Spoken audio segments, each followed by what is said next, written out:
নিজের কেরিয়ার নিয়ে চিন্তা করো, প্রেম ভালোবাসা পরে হবে, কেননা আজকাল মানুষ তাদের সাথেই থাকতে চায় যাদের একটা ভালো ভবিষ্যৎ আছে।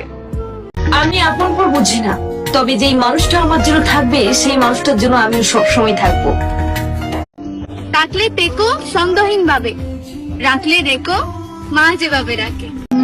আমাদের সম্পর্ক তখনই সুন্দর ছিল যখন আমি তার কাছে নতুন ছিলাম। এখন কত অভিযোগ তার আমাকে নিয়ে, আমার কত শত ভুল দেখতে পাই সে। ভালোবাসার কাছে হারিনি, আমি হেরে গেছি তোমার মিথ্যে অভিনয় ভালোবাসার কাছে। তুমি জিতে গেছো অভিনয় করে, আর আমি হেরে গেছি তোমাকে সত্যিকারের ভালোবেসে।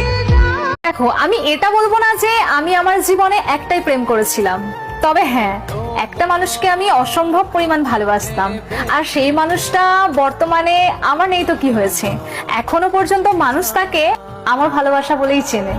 প্রেম করে বিয়ে, 10 লাখ টাকা কাবিন, কয়েকদিন সংসার করার পর ডিভোর্স।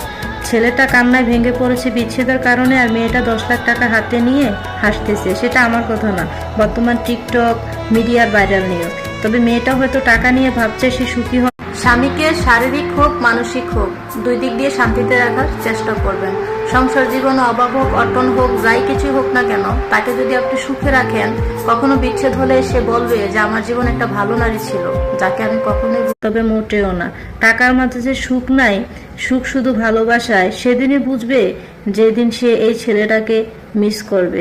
কারণ সত্যিকার ভালোবাসার মানুষ পাওয়া এটা ভাগ্যের ব্যাপার, টাকা দিয়েও সে মানুষ পাওয়া যায় না। আমি আমার জীবনের সর্বোচ্চ দিয়ে চেষ্টা করেছি তোমার মন অর্জন করার মতো। তুমি আমাকে প্রতিনিয়ত মুখে না বললেও আচরণে বুঝিয়ে দাও এখন আর দরকার নাই আমাকে তোমার জীবনে। সম্পর্কের শুরুতে মানুষ যতটা আবেগ দেখায়, যতটা পাগলামি